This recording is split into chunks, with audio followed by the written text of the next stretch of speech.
Welcome everyone on a Wednesday evening in this Indian summer of winter here in Boulder, Colorado. And welcome those who are tuning in on the live stream, assuming technology is a thing that works. I'm Robert McNaughton. I'm the director here at the Integral Center. And the Integral Center is a home for anyone who is interested in being of deeper service to the world. As we sometimes say, interested in being an advocate for higher good. And the way we set up programming here at the Integral Center, the way we foster the deeper capacities for deeper service in a more mature service is three primary ways. The first is through cultivating our self-awareness.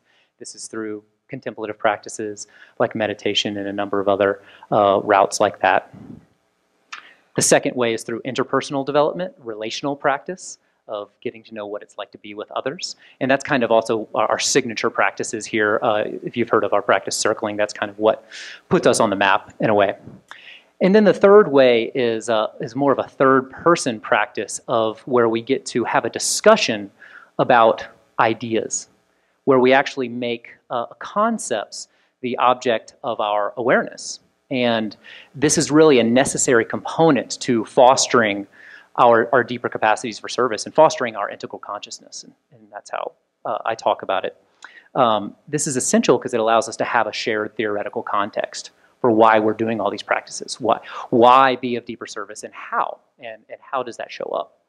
And I'm excited tonight to introduce our speaker who has been leading, one of the primary leaders in the conversation around what are the theoretical frameworks that do allow greater, deeper, more impactful service in the world in this dawning integral age. And Steve McIntosh is a writer. He's got 4 books. The Future of Evolution, Evolution's Purpose was your latest one. Integral Consciousness, as this event is named. And the new one, which is The Presence of the Infinite. The Presence of the Infinite. Yeah, I'm really looking forward to that one.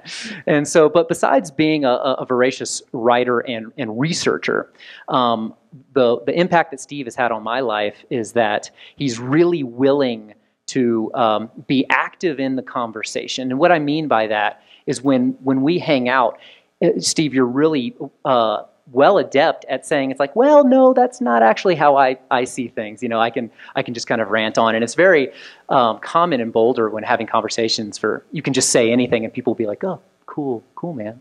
Just kind of accept any kind of garbage coming out of my mouth.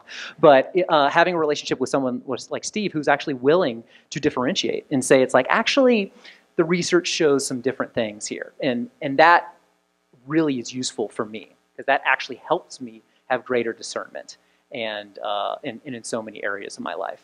And Steve enacts that not only in individual relationships, but also as an activist with the new organization, the Institute for Cultural Evolution, which is doing really interesting work in politics and beyond. And recently of doing this polarization campaign of hosting some amazing conversations in DC with some big change makers of how to bring wider perspectives, more maturity into these conversations. So he's actually moving the needle in some amazing places in the world.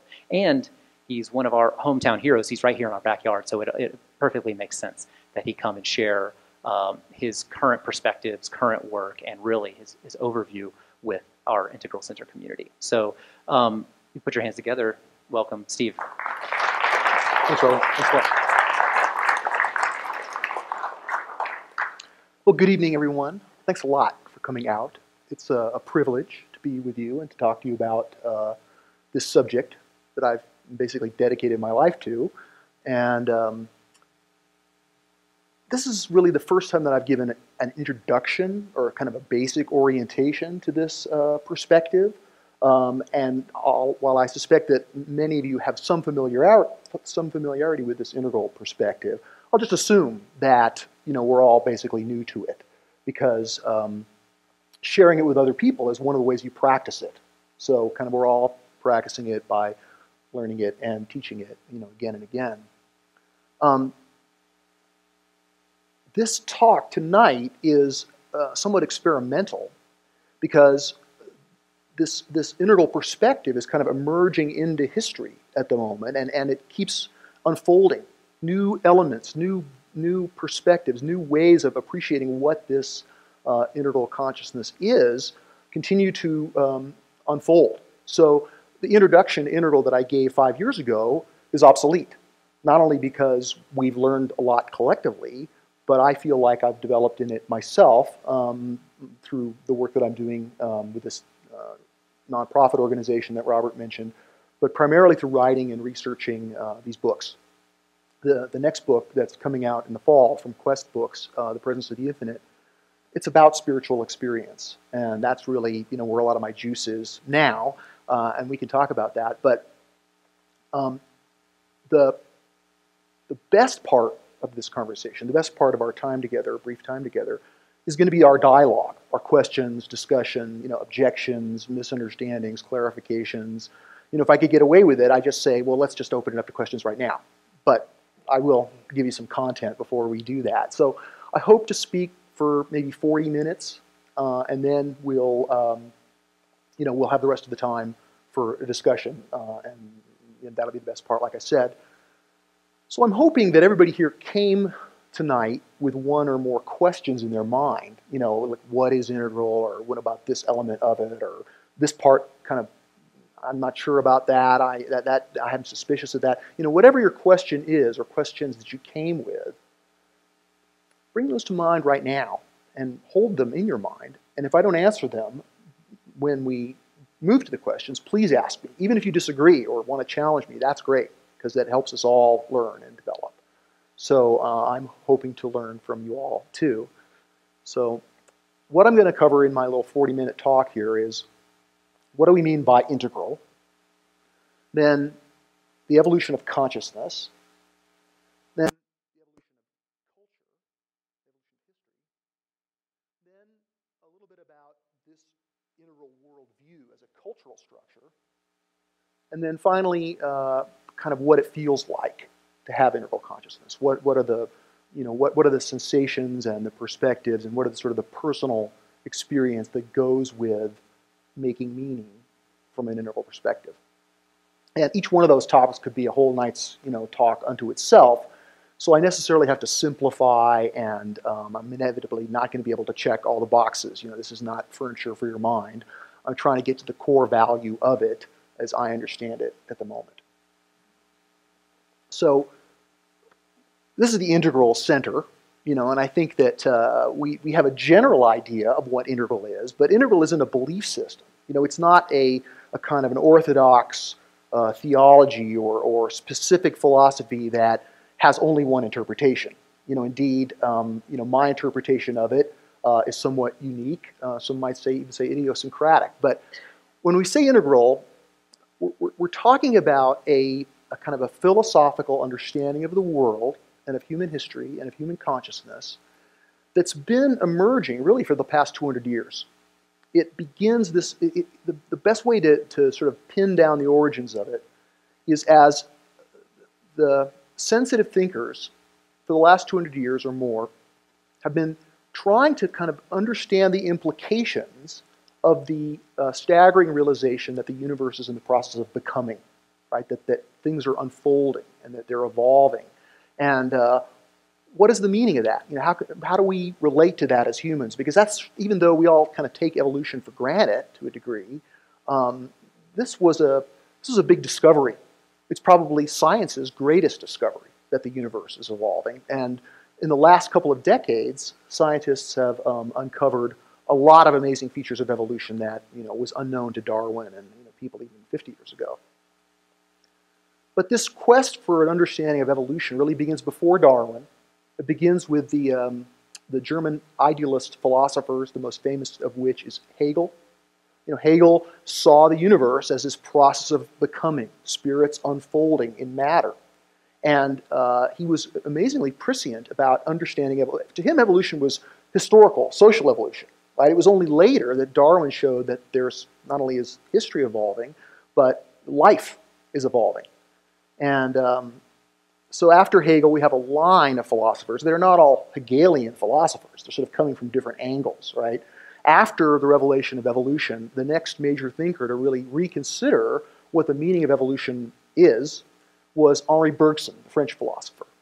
And Bergson highly influenced two major figures of 20th century integral philosophy, and that was Alfred North Whitehead and Pierre Teilhard de Chardin. I can also mention other names, Sri Aurobindo, the Hindu integrator of evolution into his religion. We could mention Jean Gebser, whose use of the term integral really kind of brings it. I mean, Aurobindo used the term integral. Another philosopher, Pitirim Sorokin, used the term integral. But it's really Gebser who labels integral as a new stage of development, a new phase of history that's emerging. If you'll pardon the cliche, a new paradigm. Anyway,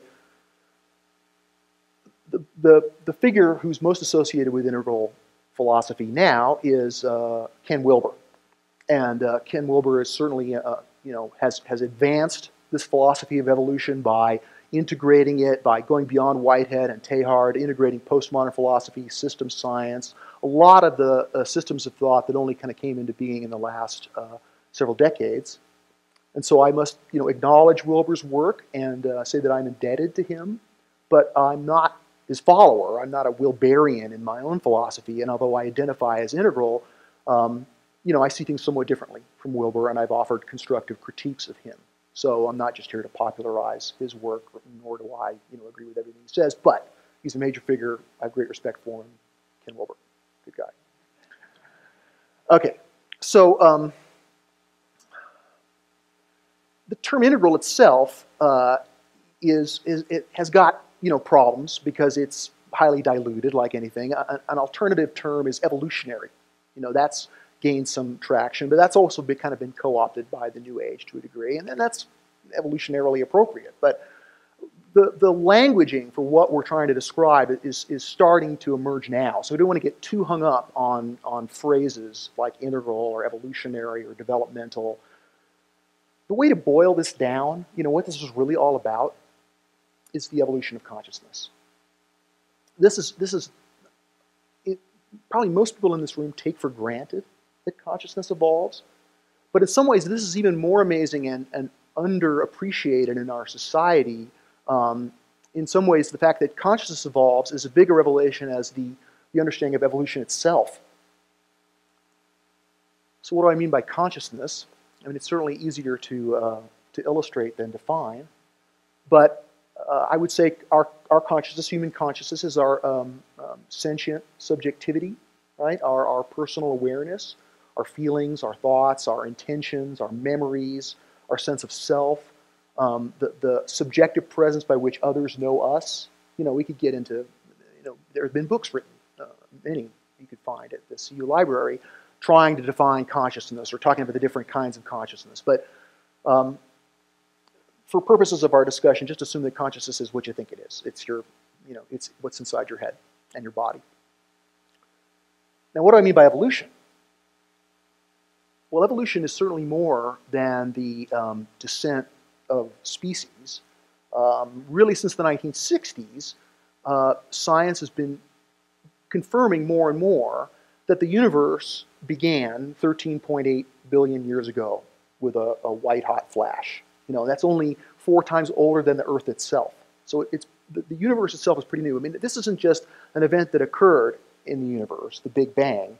It's actually the beginning of the universe in ways that are beyond science's ability to understand or explain. That time began with the Big Bang. Space began. The laws of physics probably began. But at first there was just hydrogen, a little bit of helium, but basically, just shortly after the Big Bang, the universe consisted of hydrogen gas. And since then, for the last 13 billion years, there's been this sequence of what are known as emergences. An emergence is best described as when something more comes from something less. So you see this sequence of emergences occurring in the evolution of the universe before planet Earth. Right? At first there's helium. Then the helium and the hydrogen and the helium kind of gather up and become first-generation stars. And out of those stars, something more comes from the hydrogen and helium, and that is the heavier elements, iron and carbon and oxygen. And this is a major emergence, right? Something more complex, something more unified and integrated, something that has more accomplished behaviors. You know, these elements on the micro scale, and the suns and the planets and the stars that we know in our physical universe, these all emerged by steps, whereas in one step of emergence, built on, sort of took up and used the accomplishments of the earlier stages. You can see this in the periodic table of elements, right, where the elements keep getting heavier, right? They keep adding to. And the reason this is important is it really shows us what's happening in the evolution of consciousness. The same pattern of emergence, where something more keeps coming from something less, is not only occurring in physics and chemistry, it's not only occurring in biology, it's also occurring in our consciousness and in human history, in our culture, kind of simultaneously. So, evolution is the universe's gradual process of becoming. First, cosmologically, with matter and energy. Energy is fixed, but matter is evolving. Then, in a sense, there's a second Big Bang. The emergence of what could arguably be called new laws of physics, new behaviors that are completely unpredictable from a physical universe by itself. With the emergence of life, something enters the universe that didn't exist before, and that is purpose. Life has this rudimentary purpose to survive and reproduce. It's striving to achieve a goal, that is, surviving and reproducing. It can fail to achieve that goal. No form of matter has a goal or a purpose, nor does it strive to achieve anything. But with life, this emergence occurs, something not just one step more, but a whole new domain of evolution, a whole new kind of evolution. It's been described as a river that runs uphill. Life defies entropy. It keeps getting more complex in ways that are even more amazing than the periodic table of elements, right? The fossil record of how life has gradually complexified over time, taken in evolution as a whole, this kind of structure of emergence that I'm describing is really kind of a spiritual teaching unto itself. And this reading off the spiritual teachings of evolution off of the patterns and behaviors of this structure of emergence that we embody in ourselves right now is a big part of where this integral perspective is going. So we have the first Big Bang, we have the second Big Bang with life. And we have a kind of a third Big Bang. And what makes it a third Big Bang is that there's a new domain of evolution that emerges, right? With humans, we certainly are relying on atoms and molecules in our bodies. We embody most of the stages of emergence in our physical bodies.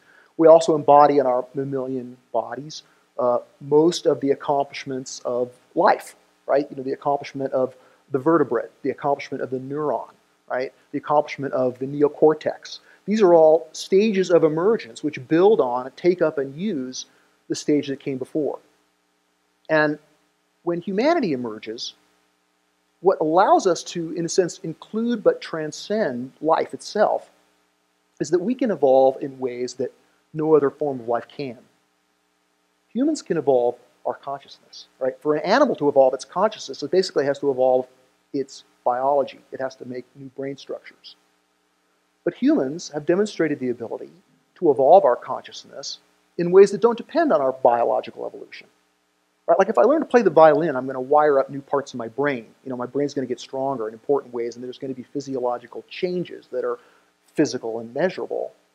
But I'm not growing new brain structures. The anatomy of the human brain is hardly changed at all from the anatomy of anatomically modern humans 200,000 years ago. So the brain hasn't really evolved, but human consciousness has evolved incredibly since then. Human nature itself has evolved, even though we can sometimes regress to earlier stages of development. Everybody here in this room is making meaning, is engaging in a form of consciousness that is resting on the structure of emergence of history. Now, this is a complex point, so let me try to unpack it. Just like we see the stages of emergence in the cosmos, stages of emergence in the bios, there are stages of emergence in what's been called by Pierre Desjardins the nuos, or the noosphere, the thinking realm, the realm of human history and culture, where part of the way our consciousness is evolving is that our culture is evolving. So consciousness doesn't evolve by itself. It's not inextricable like biological evolution, right? Cosmological evolution is just sort of these reactions to entropy. It's sort of happening automatically. Biological evolution occurs somewhat inextricably as there's these mutations in the genome, and those are selected for by a changing environment. It just keeps happening. But human consciousness only evolves when people try to improve their culture, when they try to improve the human condition. That's one of the things that humans can do that, I mean, animals can improve their conditions to a degree. I mean, almost anything you can say about humans, you can say, well, animals have that too. Animals have language. Animals' culture evolves, you know. But the fact that we have this global civilization is sort of proof that a new domain of evolution has emerged since the dawn of humanity, and that we're able to evolve in ways that our animal cousins can't. And even though our brains are not changing, the fact that our culture is evolving, that our language is evolving, that our technologies are evolving, that our organizations and connectivity is evolving, these physical changes in our culture are sort of what stand in for the biological changes in our brain. You know, that we're able to get smarter and to become more compassionate and more inclusive of those that we consider worthy of moral consideration. We're able to understand the physical universe with greater and greater degrees. We're able to achieve our artistic expressions, which are you know, clearly of spiritual significance in the universe. So we've been evolving our history, but it's not a seamless continuum of growth. It's not a linear development. It's not an upward escalator to the good. In the evolution of human history, we see the same patterns as we see in biological and cosmological evolution. Even though the evolution of consciousness and culture as a domain can't be conflated with biological evolution, it's not the same thing. What makes it real evolution, and not just an analogy to evolution, is that it's extending the structure of emergence. In other words, our bodies are made, the main ingredient of our bodies is water, and the main ingredient of water is hydrogen. Hydrogen is only produced in the universe one time, in the Big Bang. Now, all the hydrogen in the universe came into being then, and there's been no more hydrogen made since then. So the atoms in our body are mostly from the Big Bang, and since we embody that first primordial emergence, we also embody most of the other steps, you know, that have led to where we are now, and these stages of consciousness that occur, that are allowing us to make meaning in our minds, occur by this technique of transcendence and inclusion, right?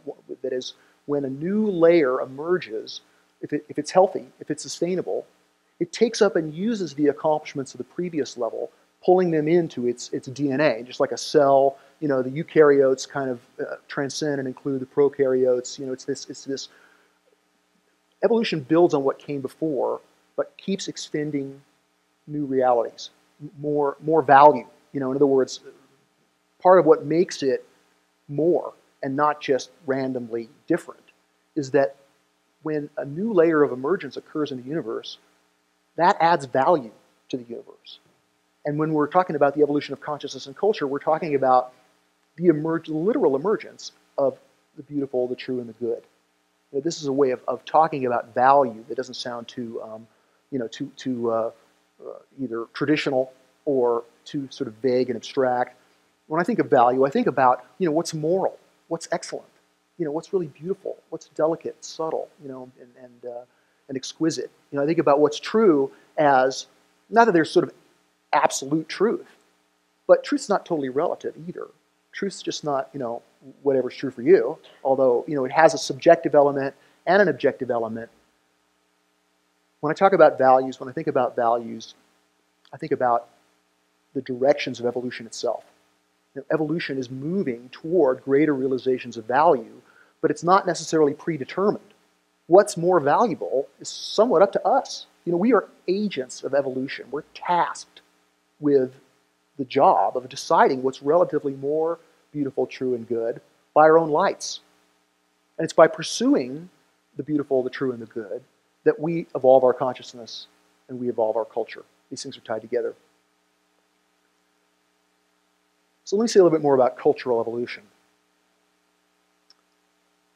Part of the allegory of the Adam and Eve in the Bible is that they realized they were naked, is that for the first time they sort of realized that things were inadequate. You know, this is sort of an allegory of the human ability to recognize that things could be relatively better, right? Animal needs can be relatively satisfied, right? When their physical needs are taken care of and their social needs are taken care of. But human needs, as soon as we fulfill one set of needs, we awaken to a higher set of needs. So humans have been trying to improve their conditions for at least the last 40,000 years. But our ability to improve things is really tied to the problems that we perceive. So if you're trying to, escape the saber-toothed tiger and basically protect your children and build a fire, those are some pretty, specific and urgent life conditions. And those problems animate a corresponding set of values for what's better. Warmth is better, safety is better, right? Social bonding is better. So the values and the problems are linked. So as people try to improve their conditions, they find that there's a sort of a horizon of values. Another way to describe it would be an octave of the beautiful, the true, and the good. These definitions, these horizons of what could be better, form sort of worldview systems. That they become agreements between people about what is good, what the problems are, what direction is better, how can we make things better. And these things begin to, these worldviews, these agreement structures about improvement, about value, begin to behave a little bit like biological evolutionary systems. And again, they're agreement structures, so they don't exist in the physical world, but they're not just subjective either because they're in relation. People, a tribe of people together define what is more valuable, and they define what is real. In other words, animism, sort of the religion of the earth religions that are common to most indigenous cultures. This is an example of a very common way of framing improvement, framing reality, framing what's beautiful, true, and good, that is relevant to the problems that are encountered at that stage of historical development. So people continue to improve things within these worldview structures according to the values of that worldview, but eventually they get to the point where further improvement requires that you break out of that value horizon, that you break out of that worldview, and you improve your definition of improvement itself. In other words, the problems of a particular worldview are, the problems of a particular stage of history are ameliorated and improved and combated with the value orientations that go with those problems. But the solutions to the problems eventually become problems themselves, right? That the strengths and the solutions and the values of a given stage of development are tied directly to the problems which emerge as a result of the success of those stages, right? So tribal culture succeeds, but it becomes so communal and so sort of stifling of the individual that people who want to improve things better, who can envision a higher frame of improvement, break out of that. But their direction for improvement itself, if you will, this kind of next emergent worldview in this sequence of emergence in human history, part of it is defined by what's wrong with the current worldview. So people try and improve things by getting away from the problems of the current worldview, and they define a new worldview largely in opposition to the worldview that came before. And this pattern is known as the dialectic, right? It was, dialectic can mean a lot of things, but the dialectic that was originally sort of discovered and described by the idealist philosophers has been oversimplified by the construct of thesis, antithesis, and synthesis. And this pattern is actually a deep feature of evolution itself. In other words, this pattern of thesis, antithesis, synthesis is the way emergence occurs in the cosmos and the bios and the nuos, taking on different forms. For example, in the biosphere, the technique of sexual reproduction, which is a major form of emergence within biology, is a perfect sort of a little model of thesis, antithesis, and synthesis, right? The thesis of the female, the antithesis of the male, and the synthesis of the offspring. So we see this pattern in the evolution of consciousness and culture too, where you're in a society, the society has strengths, it has weaknesses, it has dignities, it has disasters, and this impulse to evolve, that same impulse that's driving life to survive and reproduce, emerges at a higher level within humans. And this evolutionary impulse that we feel to make things better, to improve our conditions in new ways, helps us break out of existing worldview structures and strive for higher definitions of improvement, more inclusive definitions of improvement. So when I make this value judgment and say that there are higher and lower forms of culture, part of the way I'm justifying this is by pointing to inclusivity itself. So as culture evolves, you see, for example, one of the lines of development within culture is morality, right? So what is the scope of those worthy of moral development, right? Within a tribal culture, for the most part, it's your tribe, right? And you have a deep, you'll lay down your life for your tribal members because in some ways they're your blood kin, right? They're all part of the same family. But the people who are not your blood kin, for the most part, are your enemy, not just because of your worldview, but because they're physically trying to kill you. So emerging beyond that involves widening the scope of what's moral so that those who are worthy of moral consideration go beyond the kinship relations in your tribe to include those who have the same belief system as you do, those who have the same religion as you do. So you go from sort of an egocentric or family-centric conception of morality to an ethnocentric conception of morality. Those who are in your ethnic group or your religion are those worthy of moral consideration, and those who are not, are the infidels or the pagans or whatever. So we look down on ethnocentric morality today because we've evolved beyond it for the most part. But at one point in history, this is a major improvement of the human condition because you could have societies that weren't based on blood kinship. They were based on agreements. Then we move from ethnocentric to more nation-centric, where those who are worthy of moral consideration can include not just people of your own religion, but your countrymen and women, right? Who maybe have a different religion, but the same nationality. Then, beyond that, there's a more world-centric conception, where those worthy of moral consideration are, all sentient beings, regardless of religion or nationality or ethnic identity. So, one of the ways of justifying a claim that culture is evolving in value, that it's not just changing, that it's not just relative, like everything's relative, we can't say one form of culture is more developed than another.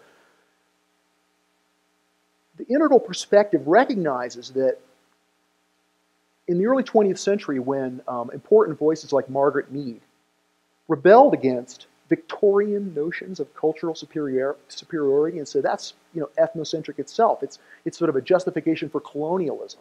How dare you Eurocentric elites declare your civilization is better? We want to have a democracy of cultures where every culture has its own line of development. And ironically, that relativistic perspective is itself evidence of the evolution of value because it is more inclusive in that way.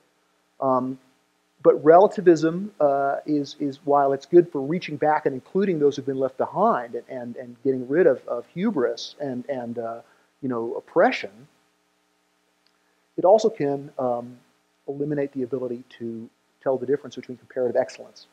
In other words, if we want to improve things, we're going to be significantly handicapped if we don't have a philosophy that can recognize, what's higher or what's lower. And I'm committed to the idea that world-centric morality is higher than ethnocentric morality, and that that as humanity is evolving, that we are becoming more beautiful, true, and good, by fits and starts, right? Like as I said, every new stage has strengths and things which allow it to make an advance over the previous stage, but tied to those very strengths are weaknesses, which means that stage can't be the end of history because there's new horizons of improvement that require breaking out. So I'm talking about these stages, this structure of emergence in consciousness and culture. And part of what the integral perspective is able to do is value every one of these stages with new eyes. In other words, we're able to love the stages, even the stages that are threatening or that seem really backward. We're able to have a new appreciation for them because we're able to see how they fit into this larger cultural ecosystem, if you will. And the understanding of history and culture and consciousness as participating in an ecosystem helps us appreciate how the earlier emerging stages are critically important to be healthy and functioning, even if in their transcended form, that if those stages aren't fulfilling their role in this larger ecosystem, then the health of the whole ecosystem is in jeopardy, right? So if the plankton die, the whales are going to be in trouble. And the same can be said with these earlier stages of development. We need to love them. We need to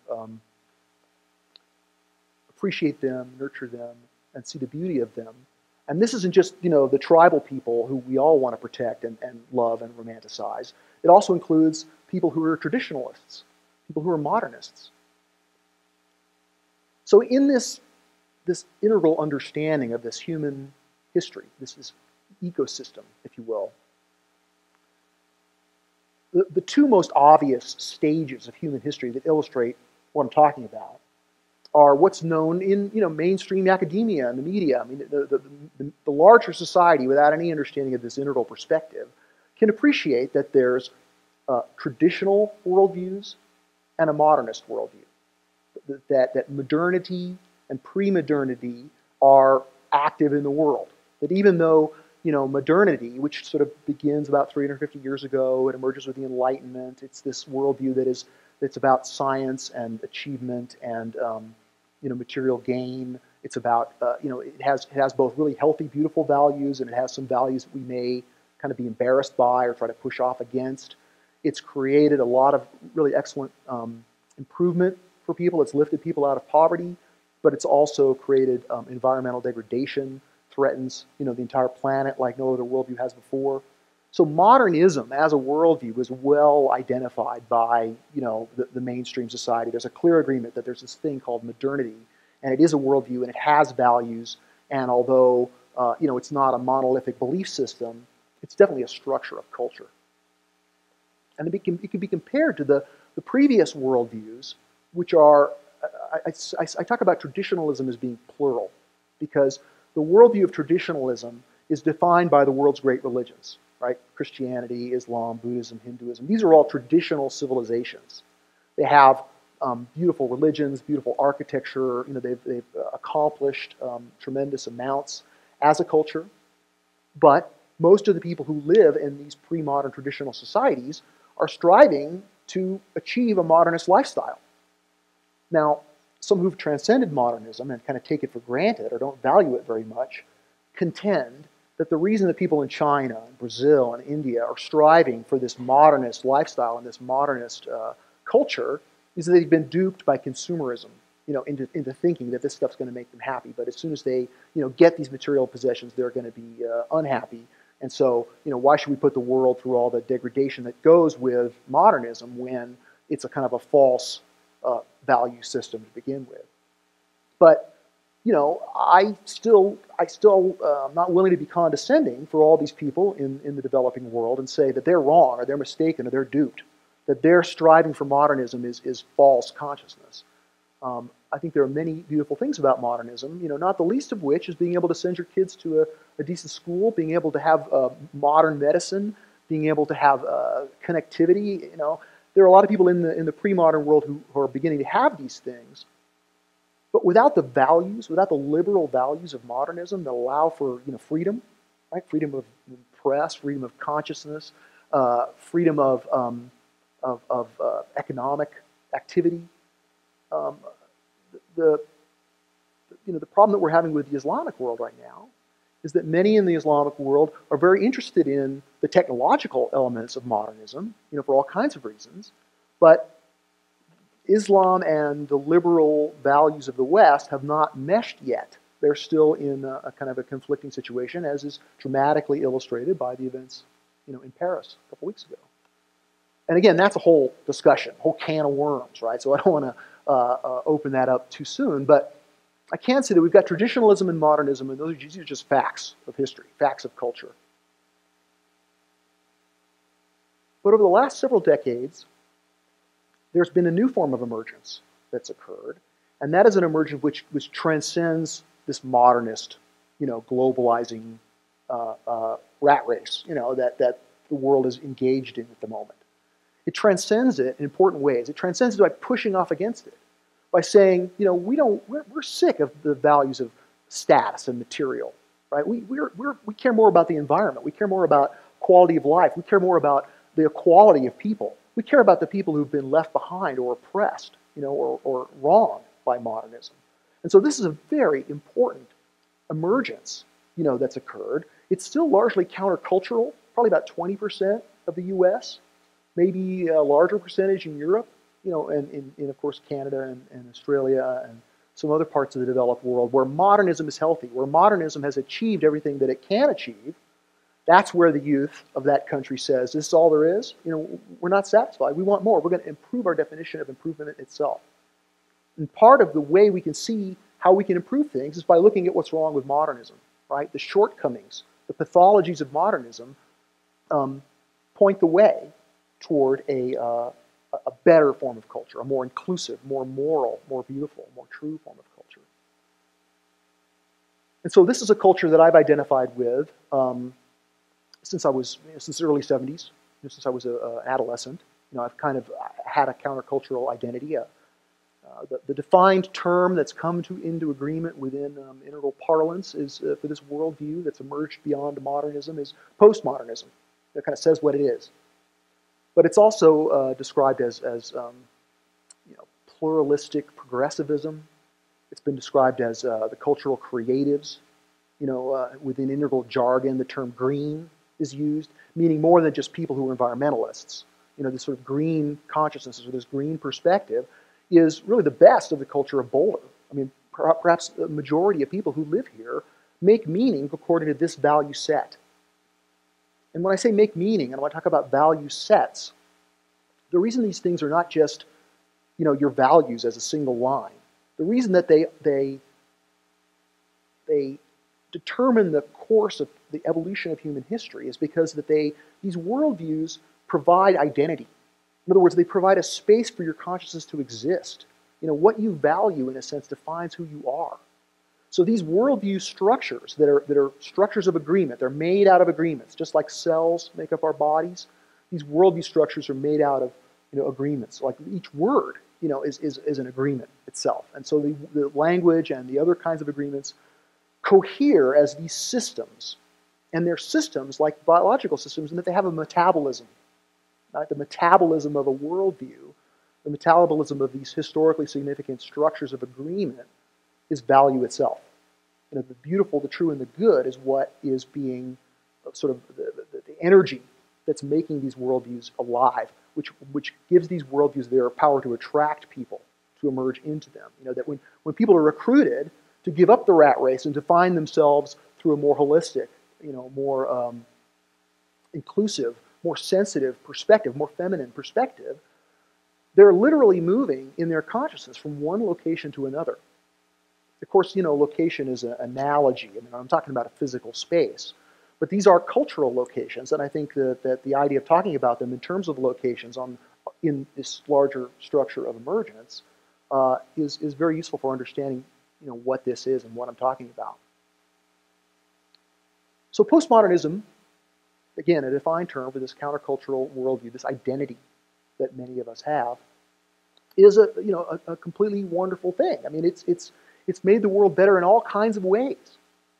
And so people who are new to postmodernism or are strongly identified with this worldview may ask, well, what's wrong with postmodernism? I mean, are you suggesting that this integral is somehow better than that? I mean, what could be better? What could be more multicultural, sensitive, loving, environmental, friendly, feminine? All the things we really value, that I really value, are already expressed in postmodernism. So the question is why do we even need to think of some emergent worldview that's beyond this beautiful postmodern counterculture? And that's where this ecosystem idea comes back. Because, like I said, every one of these stages, traditionalism, modernism, postmodernism, that tied to the values and the successes and the accomplishments of that stage are existential problems. Problems that are in a sense resulting from the successes of that worldview. And these existential problems are transition triggers, because they're problems that can't be solved at the same level that created them, right? So, for example, traditional consciousness, traditional societies, traditional culture solves the problem of a violent world full of warlords and people raiding your village and killing you, and lawlessness and total oppression. So then with the traditional, you solve a lot of those problems, and you have a society with law and order, and you have a society with relative stability, and a society where there's relative safety. But tied to those accomplishments of traditionalism in overcoming the problems of the previous pre-traditional stage is the existential problem of that you're oppressed, that you don't really have any freedom, that you're locked into a class structure, typically, as a serf or a laborer, that there's no upward mobility, and that, the understanding of reality is essentially mythic. So that's an existential problem that can't be solved at the traditional level. It requires an emergence to a higher level, this emergence of this rational perspective that has science, that has democracy, that has these freedoms which represent an evolutionary advance over the pre-modern traditional world. Even though there's some things that are lost, right? Every time there's an emergence of some higher stage, there's improvement in some ways, but there's also very essential things that are lost, which gives us an opportunity later to go back and reclaim those things. I'll talk about that in a minute. But modernism has achieved more cultural evolution than any worldview before or since, right? The globalized world of technology and connectivity that we enjoy, that we're resting on, that we're using right now in this room, these are major accomplishments, but there's existential problems that arise within modernism. Part of it is that striving for status and material is eventually spiritually empty, right? Even though that the mythic spirituality that was transcended by modernism has been left behind, and modernism may retain some of that spirituality, by carrying it forward into the modernist level, but in many ways, modernism is spiritually bankrupt. And that's despite its healthy values.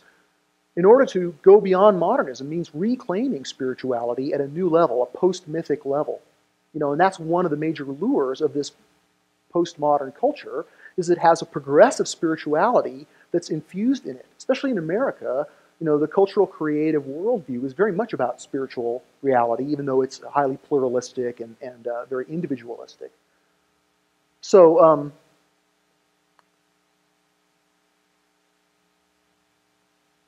the key to the opening of this integral perspective has a lot to do with the existential problems that arise with postmodernism, with this next stage. And its existential problems are harder to see because the existential problems that require higher levels for their solution only really begin to emerge and become evident when the stage becomes successful, right? When it's still in its emergent phase, it's not successful enough to create existential problems. And postmodernism itself is still emergent, right? I mean, it's still very countercultural in the places in the developed world where it has emerged and become a significant demographic and a significant market, of folks. But the existential problems are of postmodernism that are beginning to appear now. One would be political impotency. So, for example, climate change, right? If you're a postmodernist, you're probably freaked out about climate change. I'm certainly freaked out about it. Oh my God, we're going to destroy the planet. We're going to have massive species die-off. We're going to have disruption, and we're going to be sort of basically warmed into a new dark age. That's a real possibility, and it's really scary. And people in the counterculture are standing on the rooftops screaming about this. And yet, despite all the science, despite all the complete factual truth of global warming being the most urgent problem that humanity faces, it's like number 20 on the list of political issues that Americans are concerned about.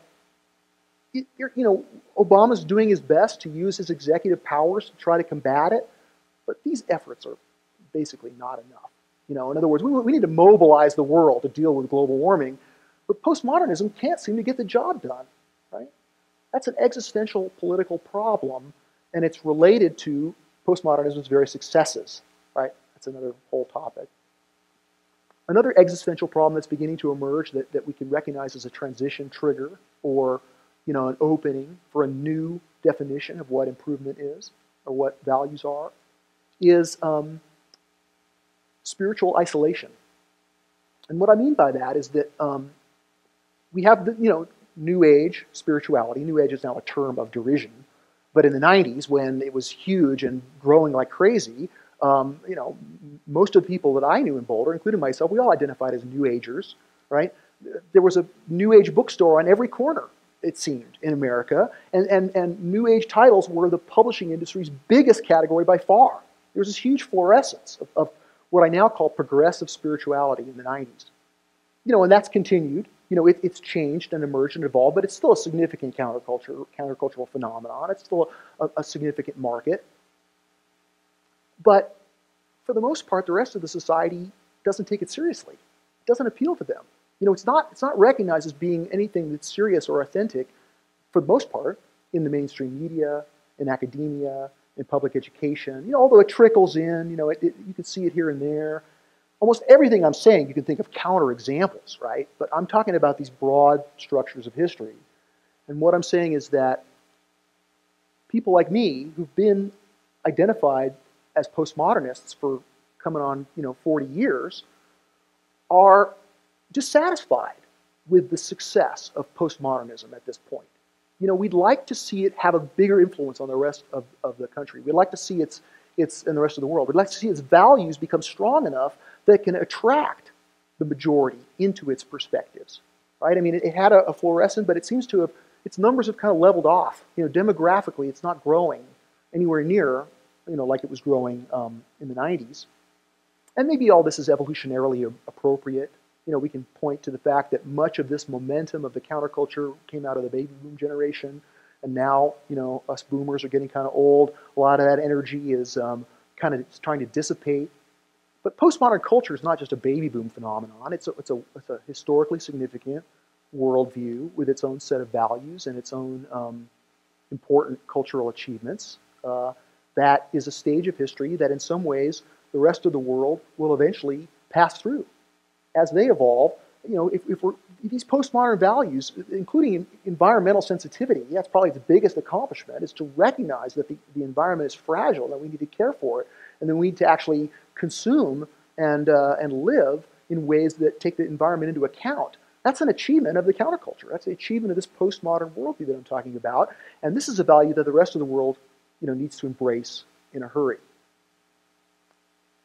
So this is kind of out of these problems, out of the shortcomings of postmodernism, emerges this structure stage, this worldview system, this octave of the beautiful, the true, and the good, which might be described as a postmodern, if you'll pardon the phrase. And this is this integral or evolutionary worldview. It includes postmodernism. It relies on the accomplishments of postmodernism. If we hadn't gone through the countercultural upheavals of the last 50 years, we hadn't learned what we've learned through this experience, we'd never be able to make this next step into this integral worldview. And you may ask, well, what could be better than all the positive, sensitive achievements of postmodernism? Well, these existential trigger points point to it, and that is, what could be better is we could make it attractive to the whole rest of the culture so that people aren't locked in place, right? This pattern of thesis, antithesis, synthesis, you can see it really vividly in the sense that postmodernism, the way forward was defined in antithesis to modernism. Right? Whatever modernism was, postmodernism was going to be not that. And so we pushed off against the problems of modernism, and we defined ourselves in this kind of countercultural position, and that was a major evolutionary achievement. But because it's defined in this conflict with modernism, or anti-modernism, we have to break out of this stage and achieve a different stage, the synthesis that goes beyond the antithesis. The synthesis that embraces the other stages of culture, the modernist, traditional, pre-modern, in a way that the antithesis of postmodernism has been unable to do. I've sort of gotten in debates with my friends about this, whether the integral perspective is merely the kind of the culmination or the mature expression of postmodernism, or whether it's a distinct stage unto itself. And here this dialectical pattern, which is the larger motif of evolution, is particularly instructive to what's going on. And that is, I like to think about it like a sailboat, advancing into the wind. It has to tack, because the wind's heading out, it can't sail straight into the wind. So it advances at a sort of an oblique angle to the point where then it has to tack and go another direction. Right? So there's a sort of tacking back and forth. You can see the same thing with a river in a floodplain. It meanders, right? Because it goes over to one side of the floodplain as far as it can, and then it has to kind of meander back. And it creates this pattern. And that same pattern of meandering back as you sort of make your way is a literal physical expression of this dialectical pattern of development that we see in history. So we see these stages, right? Each one's trying to improve a set of problems. And then we see that those problems can be improved to a certain degree, and then the sailboat has to tack. And so we're using these stages right now. In other words, the problems that animate modernism are still very much in the world today. Those problems haven't been all solved, right? Most of the world lives in cultures and societies that are pre-modern, that don't have democracy, that don't have a prosperous middle class, that don't have the liberal freedoms that go with a modernist society. They're still striving for those, and yet even parts of them are still dealing with the problems of warlords and kind of a chaotic, ungoverned situation. So even though these stages have been transcended, they're all still working. Another way to describe it is, even though we're all alive here in the year 2015, we don't all live in the same time in history.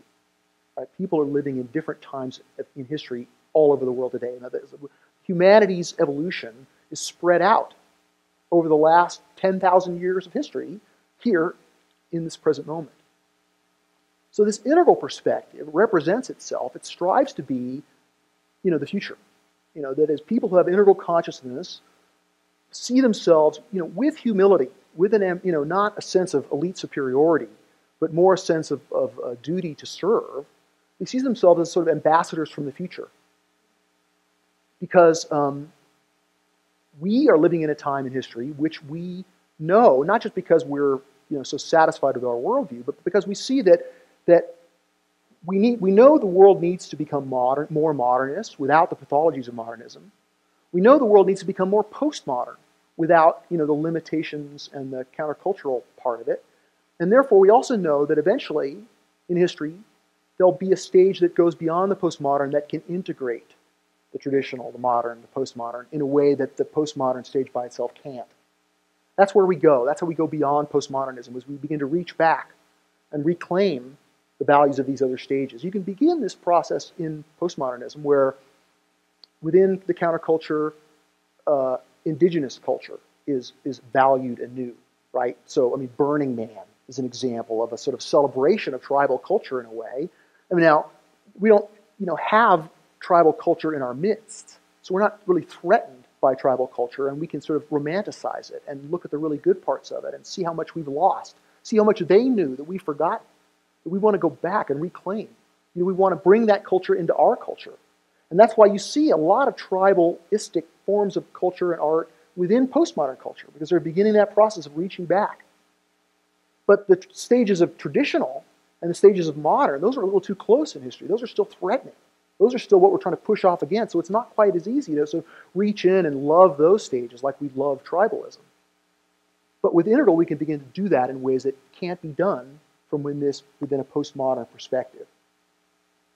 And that process is achieved by seeing how there are values within every one of these stages that are necessary, just like there's stages of biology that are necessary for our current mammalian development. There are stages of consciousness that are necessary for us to be able to love every stage. That's what the integral perspective does. It raises your consciousness by increasing the scope of what you're able to value. You're able to love modernism in a way that you can't when you're a postmodernist, because you're still engaged in the process of pushing off against modernism, of dissing modernism, of calling yourself conscious and them unconscious, right? Just like modernism, the new atheists, right? The whole that secular spirituality is about that process of pushing off against traditionalism, right? So, they make meaning that is all forms of spirituality are used as a sort of a straw man as mythic religion. And even mythic religion, all the beauty is discounted, and they take the most absurd parts and say, isn't this crazy, isn't this silly, let's be sarcastic and put this down. That's not entirely wrong, right? In other words, we want to transcend myth. We want to transcend the negative parts of the traditional. And so these people who are at this fulcrum of history, trying to recruit people from a mythic worldview to a rational worldview, even though, it kind of irks me sometimes when I see the sarcasm and the belittling of spirituality. I understand that that's a place in history. And even though they're here alive, even though they're all over the pages of the New York Times, they're living in 3 stages of history before where we are right now in this room. But again, the majority of the world is pre-modern, and the majority of the world lives in this mythic consciousness, and helping them emerge from the mythic into the rational is still a very important step that's ongoing within history. Same with this very important step of helping people emerge beyond a kind of a materialistic, scientistic world into a more holistic, spiritually fragrant worldview, right? Every one of these steps are continuing, and they will be continuing. So one of the main projects of this integral worldview, this new stage of history, is to help every stage both be what it is for itself, respect it for who it is, without, there's no imperative to evolve. For a lot of people, who they are when they become, as adults, they become traditionalists or they become modernists in their outlook, they'll be that way for the rest of their lives, and that's fine. That's okay. There's not a heavy condemnation of that. But there is a value in the evolution of consciousness itself. I think that's the purpose of the universe, is for us to experience the beautiful, the true, and the good, to make our world more beautiful, true, and good by our own lights, to bring perfection back into the finite. And that's a whole other talk. But this evolutionary perspective can see how every stage has a job to do in history. And that although these stages are still a sort of wild and woolly world out there, we can envision a time when these stages are still in place and still functioning, but they've been transcended in a way that the majority of the populace no longer makes meaning with those stages as their center of gravity. Right? We can envision a time in the future when there are still people who are traditionalists, there are still people who are modernists, there are still people who are postmodernists, but the majority of the society has gone beyond all those stages and includes them all in a way that is both transcendent and inclusive. So this structure of history is alive within our consciousness. Part of the way we can begin to understand that is by recognizing how, children grow up through these stages as they mature. Now, this is a sort of a, I don't know if there's anybody who is familiar with biology, but in the 19th century, shortly after Darwin, one of Darwin's biggest defenders in Germany, Ernst Haeckel, I think his name is, coined the phrase, ontogeny recapitulates phylogeny. What that means is that as you look at the embryo in the womb, you can see the embryo going through all the stages. First it's an amoeba, then it's a fish, then it's a dog, whatever. In other words, he looked at that phenomenon and said, look, that the biology is going through, in the emergence of each particular individual organism, that organism recapitulates the history of life itself, through these steps as it emerges in the womb. And of course, Hegel made too much of it. He fudged the drawings, so there was a time in which they said, oh no, that was a myth, that, there isn't a parallel between the development of the individual and the development of the species. But after the sort of the initial rejection of the literalist interpretation, sensitive thinkers, even, scientific materialists, began to recognize that there was something to it, that there is a rough, loose recapitulation of the whole of life within each organism. And the same can be said about a loose, rough correspondence between the evolution of each person's individual consciousness and the evolution of human consciousness in history for the last 40,000 years. So Jean Piaget, famous developmental psychologist, cruelly experimented on his own children and found that indeed that was the fact. And Piaget is a highly respected academic and one of the world's foremost developmental psychologists. Robert Keegan, who's a big contributor to integral thinking, uses Piaget as his mentor. He describes himself as a Piagetian. So this understanding that children are recapitulating the magical stage, the mythical stage, that you see these stages in children. And so to the extent that we have in our society ways that we preserve and include those stages, not just for our kids, but as people grow into adulthood, this ecosystem of consciousness and culture is a sacred thing unto itself that deserves our respect. And the more we nurture it, the more we can make these higher levels of consciousness, these world-centric levels of consciousness, sustainable and attractive so that people as they grow up don't become arrested at earlier stages and become fundamentalists or become materialists. So I'm going to say one more thing and then we can open it up. And that is the question of, what does it feel like to have integral consciousness? Part of the capacity, part of the thinking or the perceiving that goes with this interval stage of consciousness. The best way to describe it is to compare these other transitions in history. So in the pre-traditional, the pre-modern traditional worldviews of the world's great religious civilizations, you certainly had very smart people, right? Thomas Aquinas, one of the great genius of the ages, right? So even though Aquinas was highly rational, highly intelligible, he still lived within a mythic worldview, right? He still, couldn't, his reason was there, but he still couldn't sort of understand that many of the myths of the Bible and many of the constructs of this medieval worldview were entirely mythic. And so one of the ways that humanity broke out of that mythic worldview, they broke that shell and the chick hatched, was through this new capacity of reason. Not just a logical, intellectual thinking, but a way of questioning everything, a way of looking at stuff clearly without a veil of myth. It was a new psychic capacity, this enhanced ability of reason that went with the emergence of modernist consciousness. And this still very much is a marker of whether you have modernist consciousness and beyond or not, is whether you are able to be reasonable and critical and question things and question yourself and not take belief systems for granted. That you're an individual agent and it's up to you to decide what's true and good and beautiful by yourself. You're not going to just receive it in a conformist way. So this is an awakening of a new capacity that goes with modernism. Likewise with postmodernism, right? A new capacity emerges. And there it's a kind of an ability to see the interiors of things in ways that modernists can't. There was the psychological sophistication of the postmodern perspective, the being in touch with feelings, being in touch with your shadow, being in touch with all kinds of elements of the psyche that are, that modernist psychologists like Freud were not able to see because they were materialists.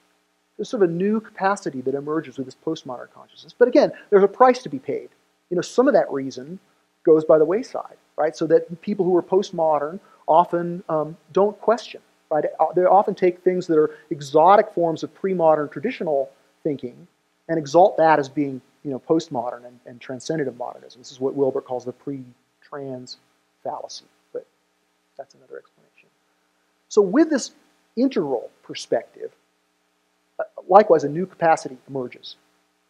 And that capacity is, if you'll pardon the technical, philosophical jargon, the accurate term is dialectical epistemology. And what I mean by that is that it's a way of seeing that sees everything in motion and that sees polarities, the natural polarities that occur in life everywhere, that continue to reappear, that you see those polarities as engines of evolution, and that you recognize the natural tendency of thinking of either or. So an example would be like competition and cooperation, right? Competition is highly emphasized within modernism, and within postmodernism, cooperation is heavily emphasized. To the point of, it's like cooperation good, competition bad. But competition and cooperation are in a permanent, indestructible polarity. And if you favor one of a side of this permanent positive polarity, the result is pathology. If you only go for cooperation and you eliminate all competition, then the ability for individuals to express themselves, the ability for comparative excellence to rise, those things are quashed. Likewise, if you just have competition without cooperation, you get this harsh dog-eat-dog world, and nobody wants to live there. So ideally, these polarities rule each other, that they're systems where it's like a back and forth. So another example would be freedom and order. Right? We need a certain amount of order, we need a certain amount of freedom. Another one would be, the part and the whole. I mean, this whole teaching about polarities and how to manage them and how to work with them, that's an important element of this integral perspective that I can only touch on now. But instead of thinking, postmodernism good, modernism bad, you can begin to see these things as a structure that they're creating each other, and that together they're opening for further development, that they're both necessary, that they both need to be included, and yet they both are offering a form of transcendence that's both and beyond both. And so this ability to recognize things instead of taking sides automatically, again, it's not relativism. It's not just saying both and. It's more complex than that. It's more subtle than that. We're able to see how things are working together. So, for example, even though modernism is destroying the planet, and even though modernism has many elements which I personally find distasteful, I can begin to appreciate that without the achievements, the ongoing achievements of modernism, postmodern culture is impossible. If modernism collapses, postmodern culture is going to be gone. So we can begin to see these things as systems of development, as mutually co-creating elements, but we escape relativism by recognizing a vertical dimension of development. Again, it's not linear. It's not a linear development, but it's vertical in the sense like the rising tide, is covering everything, but it's getting higher.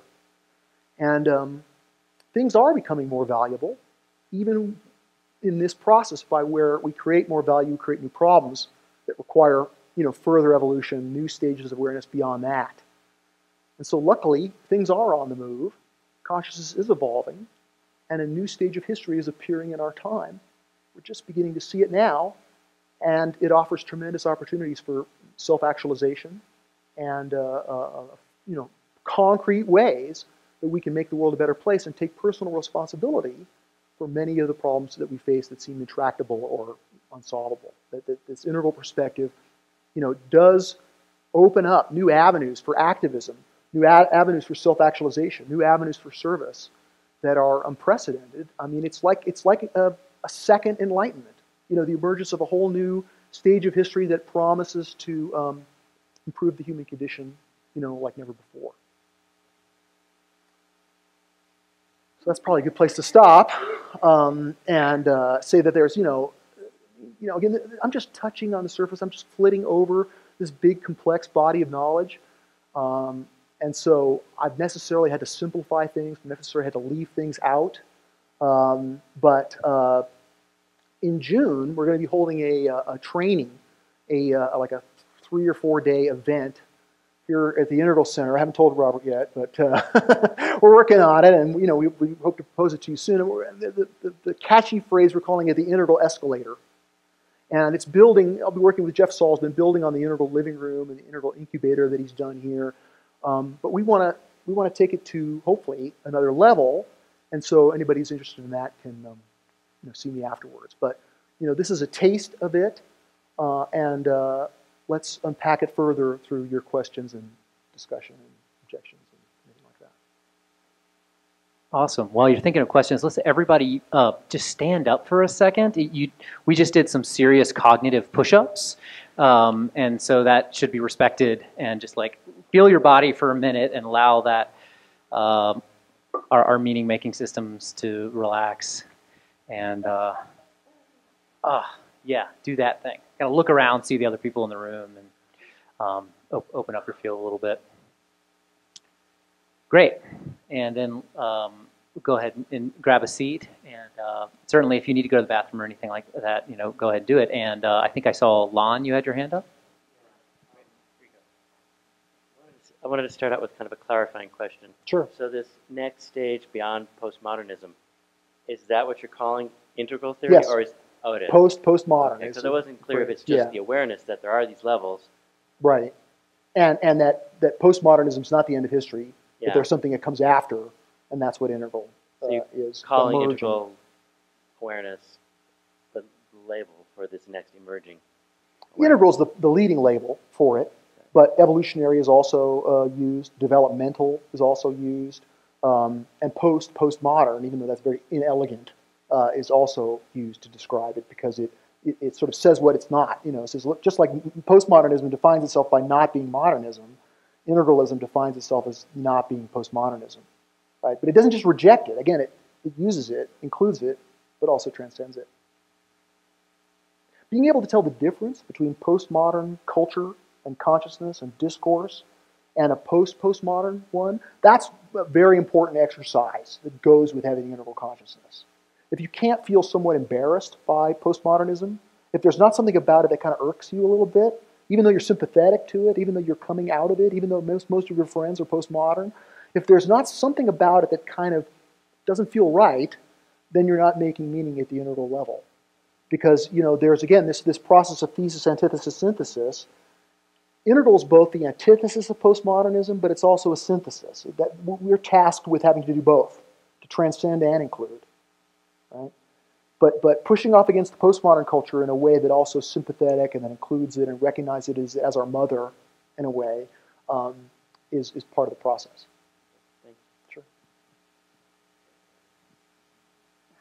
And I'm very thrilled by listening to everything you're talking about. And one of the things that arose in hearing you was you're talking about evolution of the human species and our movement, biological and psychological and consciousness-wise, toward the good, the true, and the beautiful.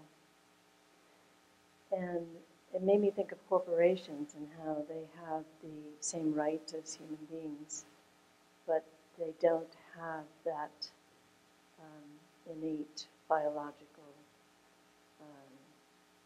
phylogeny recapitulating. Right. They're Yeah. they're not they don't have sensitive self. Exactly. Yeah. So, and to me, it seems like the power of the corporation, the fact that the majority of the media is owned by corporations that don't have, that aren't human, but Right. have all the rights of human beings, is part of the struggle.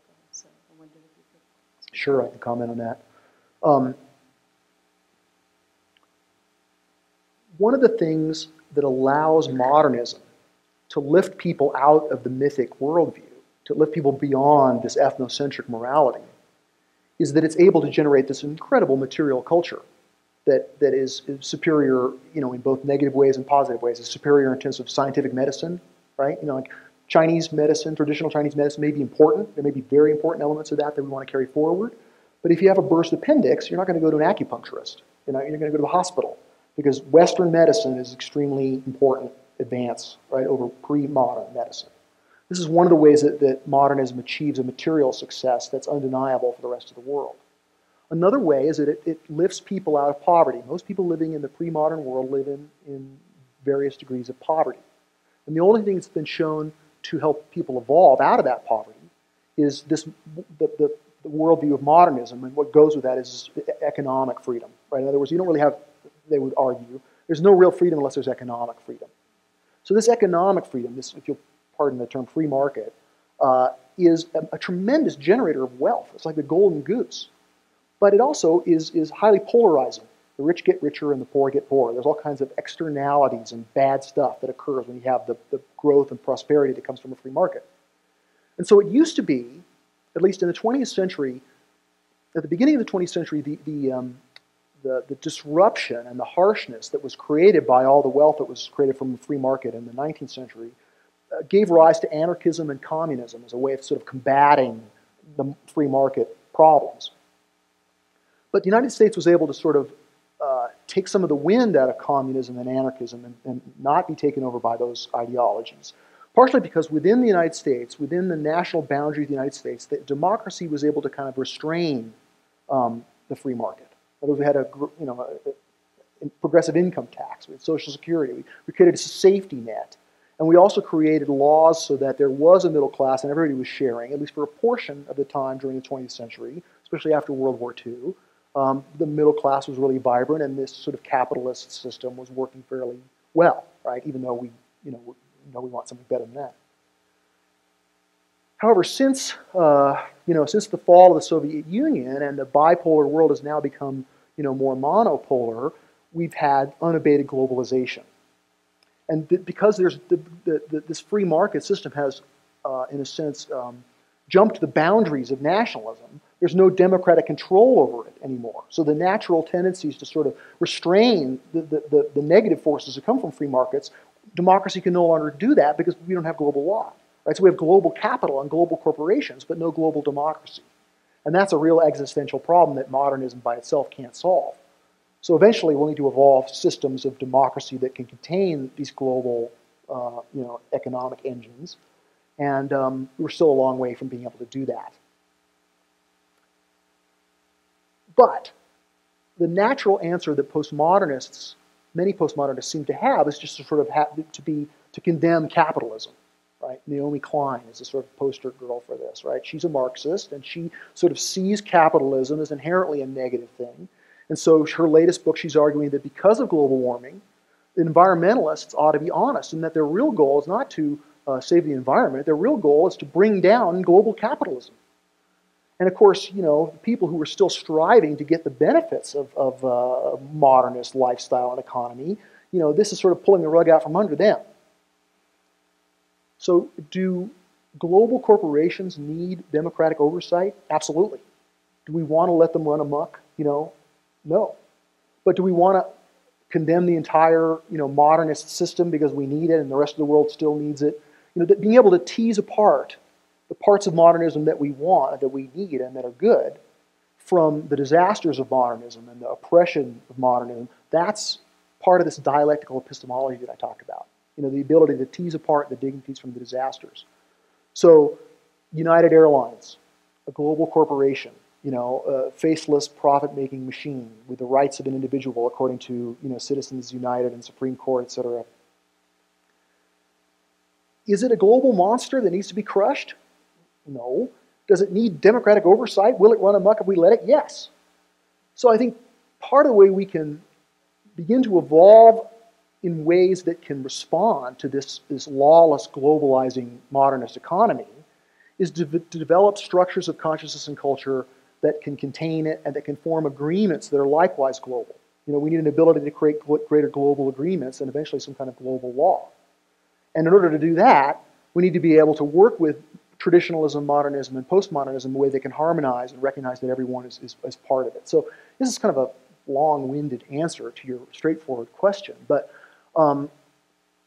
the natural postmodern response to the problem of lawless global corporations is to see them as, sort of to assign nefarious motives to them, which sometimes are accurate, but sometimes are not. And being able to have a more subtle view of the benefits of modernism, being able to transcend it and include it in our value system, is the beginning of the sympathy. In other words, to deal with the corporations, not making them the enemy. You don't want to be an apologist for them either. But it's subtle but culturally extremely significant. And if you're just rejecting it, then your ability to improve it or control it or moderate it is significantly diminished. Naomi Klein's not going to be able to bring down global capitalism just because she hates it. She sees it as villainous. And, part of it is villainous. Part of it is also the hope of the world.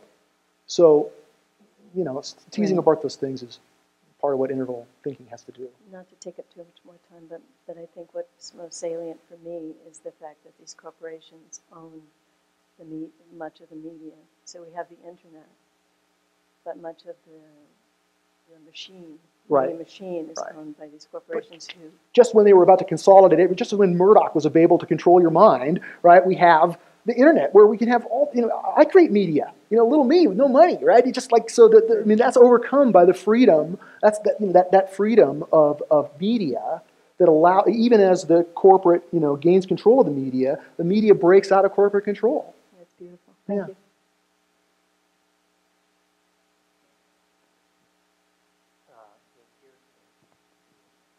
Hey, so speaking as an ambassador from the future, from the postmodern, what are some of those kind of higher level characteristics of a person that's kind of embodied that new era? What an excellent question. I think part of it has to do with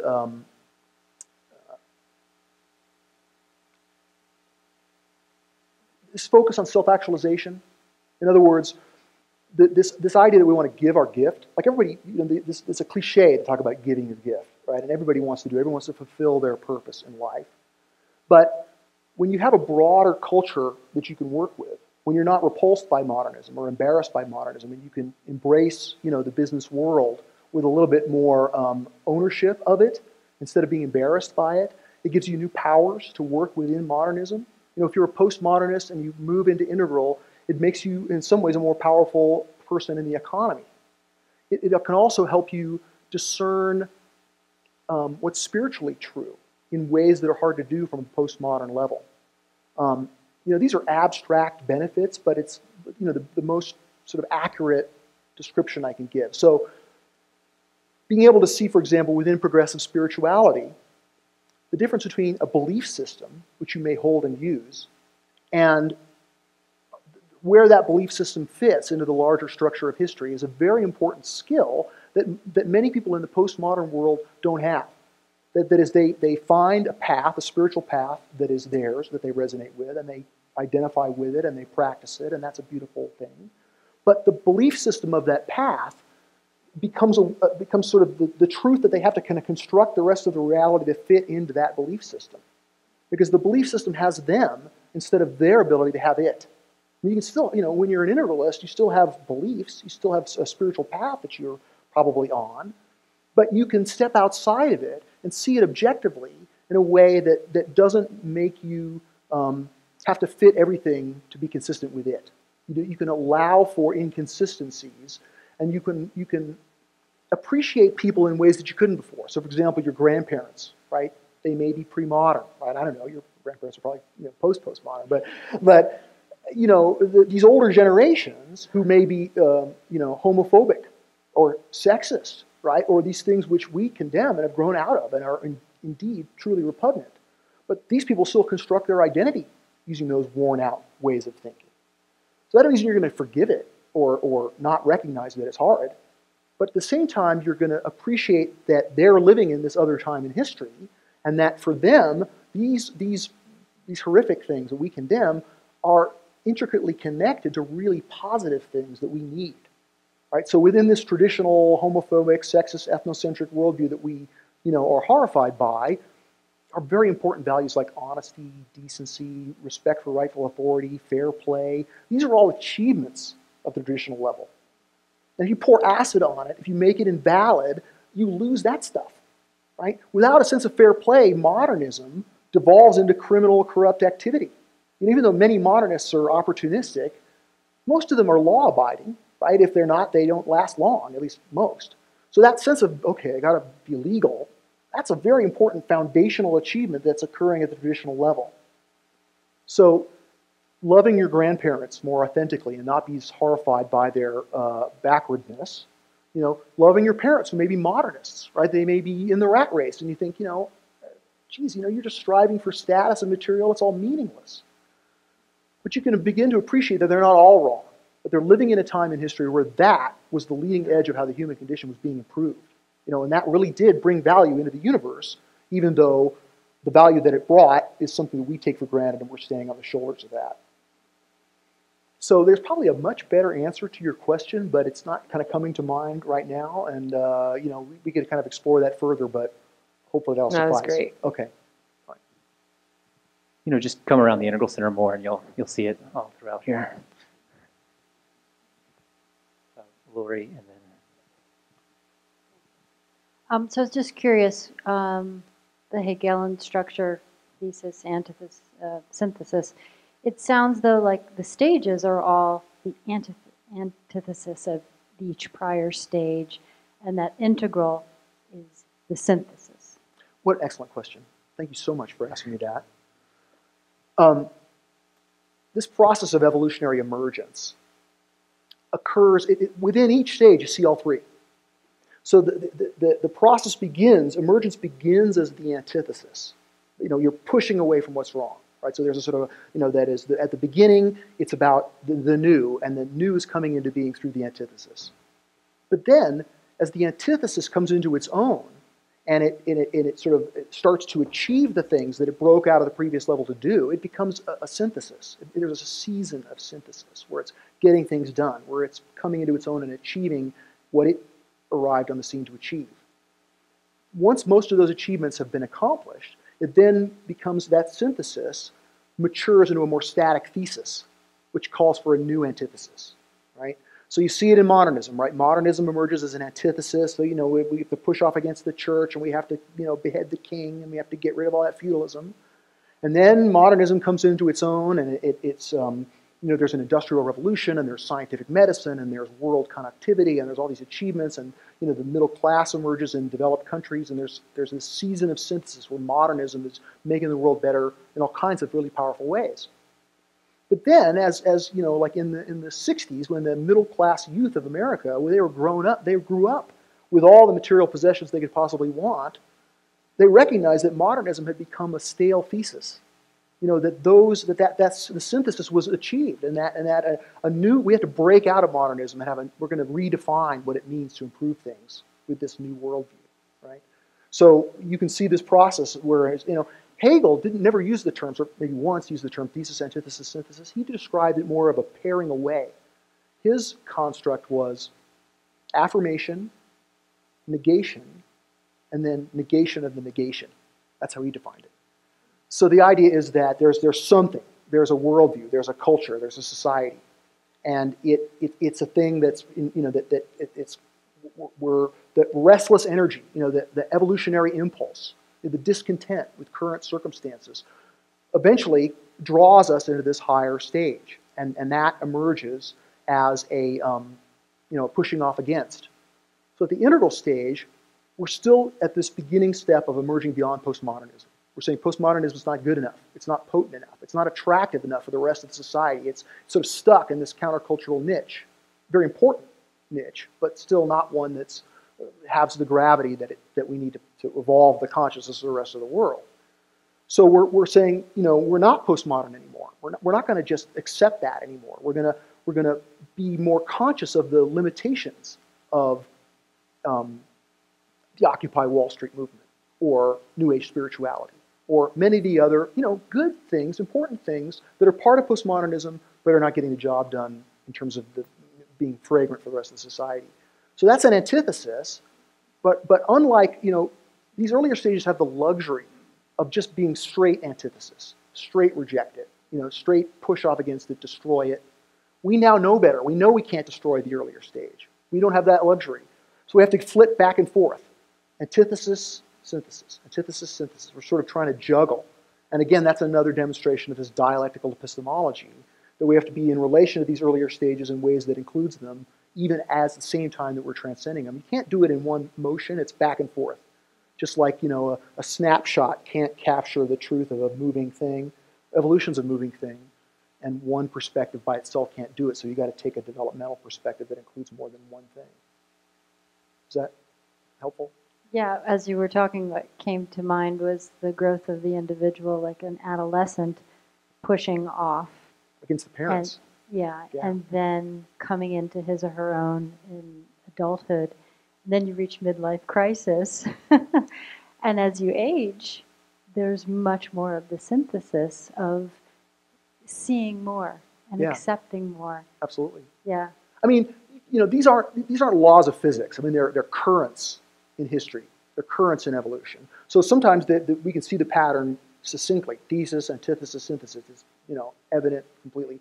But other times we can see harmonics and faint traces. And so, we can't be too legalistic in our interpretation.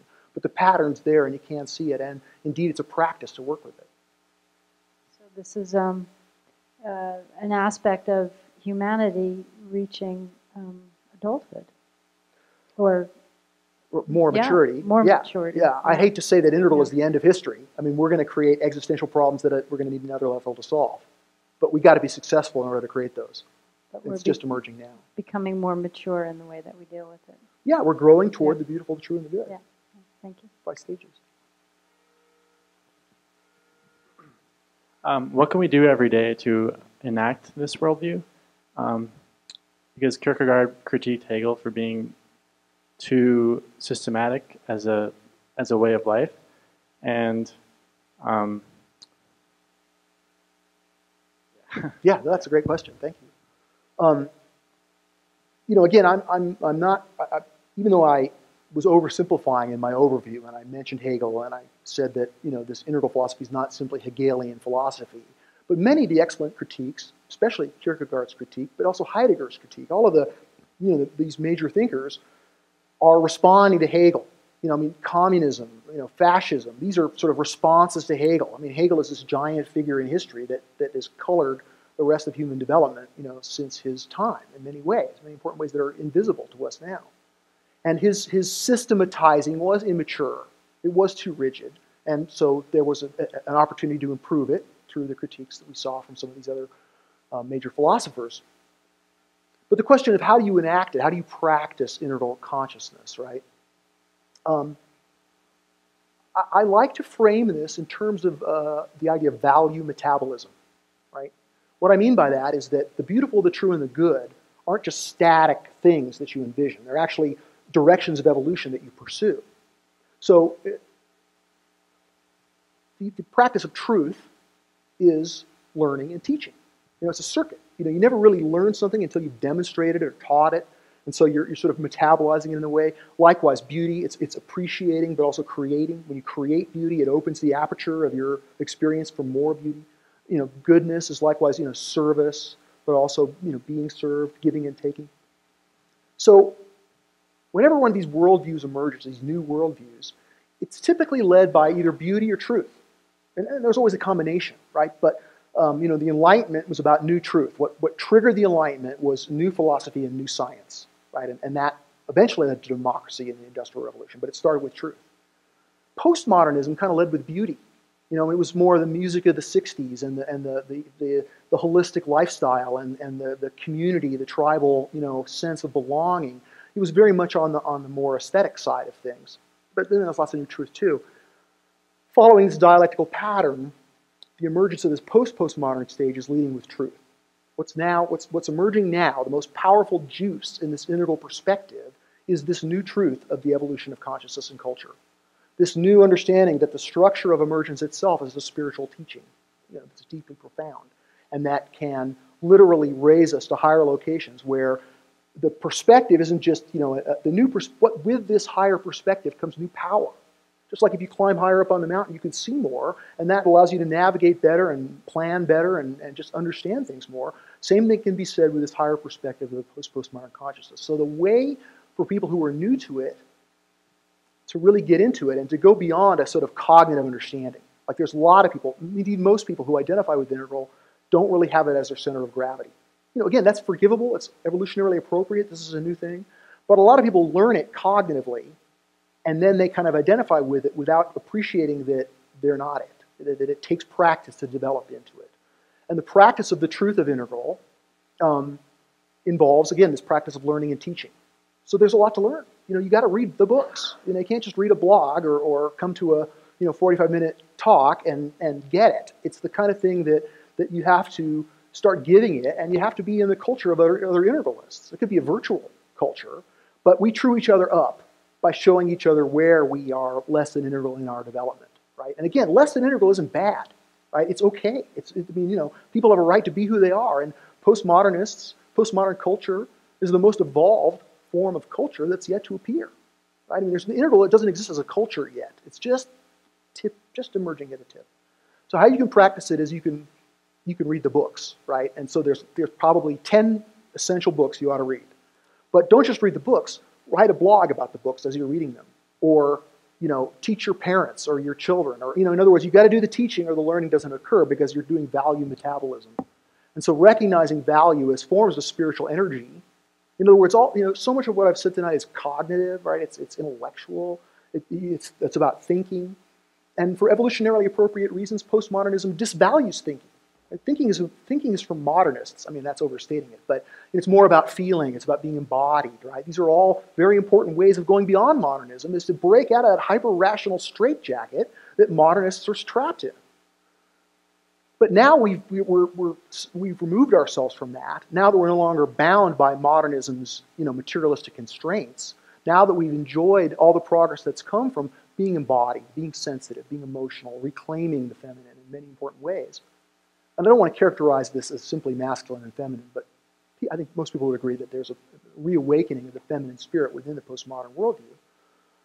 That going back to this more agentic side, this more individualistic side, this more concern, reclaiming truth, reclaiming the rationality, but in ways that are 2 steps removed from a modernistic rationality, is a very important part of how you practice and gain this developmental vocation. 10 books. Yeah. Oh, well. I would be doing myself a disservice if I didn't mention my 2 books. And my forthcoming book, please check it out. But also, Ken Wilber's books are very important. A good introductory book that many people point to. It's somewhat out of date now, but came out in 2000 called A Theory of Everything. That's an excellent primer on integral consciousness. Wilbur's book from 1995, though, is really his masterpiece, Sex, Ecology, Spirituality. But that's got a piece, that's missing a piece of integral. Integral didn't gel until 1999 or 2000 as a worldview, because Wilbur didn't recognize postmodernism. In Sex, Ecology, Spirituality in 2005, he goes from modernism to integral. But then when we understood the work of Paul Ray and his identifying the cultural creatives as a worldview, this was again mid-90s, and then the work of Claire Graves was brought in through spiral dynamics, how that got incorporated. This is kind of specific jargon, but it's important when you read Sex, Ecology, Spirituality, which is one of the most important integral books, that you see what's missing and how there was this important step that was taken at the end of the century that's now made 21st century integralism different from anything that came before. I can also point to books that are not explicitly integral. I mean, there's Integral Life Practice, which is an excellent book. It's very postmodern, but again, it's trying to serve a postmodern audience, right? So that's not bad, right? I mean, in other words, reaching into postmodernism, creating something that is essentially postmodern in the center of gravity, but it's just a signpost to this next stage, that's probably more important than much of the stuff that has a center of gravity at the next stage. But I can also point to people you've never heard of, like Holmes Ralston. He won the Templeton Prize. He's a really important intellectual. He's got a book that came out in the late 80s called Science and Religion, A Critical Survey. It's a masterpiece of a book. It's not thoroughly integral, but it is got so much in there that helps us go beyond where we are as a society. Again, these are, I guess what I would ask you to do is check my blog. I will put up stevemcintosh.com. I'll put up a blog in the next 24 hours with a list of the 10 integral books that I would recommend. How about that? Okay, that way I don't have to sit here and tick them off. Other questions? So mine's a hang up about the map itself. And I know that lines, multiple intelligences lead development through the upper left quadrant, but what leads development through the other quadrants? Right. Yeah. So thanks for that question. Here's where I differ from Wilbur, kind of markedly. One of the breakthroughs that was a very important step in the emergence of this integral perspective was Ken Wilber's model of the structure of emergence, which he calls the four quadrants, right? So Wilbur's insight was that this sequence of development that I've described, these stages where something more keeps coming from something less, isn't just occurring in the physical universe. It's occurring in the mental universe. It's occurring within our consciousness, as I explained. It's also occurring within our culture in the forms of our agreements. And it's also occurring in terms of our technology and our buildings and our physical stuff, right? So it's occurring in four quadrants. The collective and the individual and the inside and the outside. So, I'm not here to teach Wilbur's quadrants, but this was a big insight from him. Now, because the integral movement itself has gone through a lot of stages, which is too complex to talk about, but because this was Wilbur's signature achievement, right, he, of course, emphasizes the four quadrants as the heart of integral. So a lot of people who were followers of Wilbur kind of found themselves in the Wilberian orthodoxy of having to come up with a checklist for all the quadrants, right? Wilbur was highly criticized by people who were postmodern, and so he got very defensive about saying, okay, well, it's levels, lines, states, types, blah, blah, blah. There's like this whole checklist, and if you're not this, and this, then you're not integral. But that's not my perspective in terms of what is integral and what's not. And I've had some critiques of the quadrants. I mean, they're kind of, egg-headed, but the quadrants are an important early map of the structure of emergence, but they're like the early maps of North America, right? Dragons and, the island of California and stuff. I mean, we've transcended that. I don't mean we've transcended the quadrants. That'll always be a very important touchstone for an integral perspective. But for the followers of Wilbur, it's kind of the end-all and be-all of integral. Integral begins and ends with the quadrant model, and I kind of reject that. So, this is sort of controversial. There are people who take Wilbur as their guru, right? And so saying anything against Wilbur kind of gets them up in arms. And, critiquing the quadrants, again, that would be its own talk, and that would probably be its own 3-day workshop, and you'd probably fall asleep, right? But again, it's valuable, but it's true but partial. And as integral develops and becomes more sophisticated, the partiality of the quadrant model as a foundation for this worldview becomes more and more evident, right? So this idea of lines of development, I have a chapter in Integral Consciousness where I talk about this, and I offer critique of Wilbur's model of lines of development. This comes out of the work of Howard Gardner, who's a professor at Harvard in the developmental education, same department as Keegan. And he's dedicated his life's work to debunking the idea of IQ, that there's simply a line where people are smarter or dumber, right? And he said, as a matter of fact, there's at least 8 different kinds of intelligence. Each one is its own line, right? So, and he calls all these cognitive. He says what constitutes a real line of one of the 8 IQs, if you will, is whether the society values it. So he's got mathematical ability, interpersonal ability. I can't name the 8 intelligences that Gardner identifies. But Wilbur has sort of brought this idea of lines of development. So when we're talking about the evolution of consciousness, the mind can grow. We can learn more knowledge. We can have more experience. We can be more developed in all kinds of different ways. We can be highly developed in mathematics and interpersonally, very low in our development. We may be, very socially awkward, or we may be gregarious and socially very well developed, but, our math line may be small. Right? These are just examples. But understanding that the mind grows according to these lines of development, and that that each person has their own kind of combination of different lines that constitutes how they're smart or how they're aware, that's a very important understanding when it comes to the details of the evolution of consciousness. But the reason that this values line, or this worldview line, or these stages that I've been talking about as value horizons, the reason those are not just another line of development is that they actually transport your identity as a whole.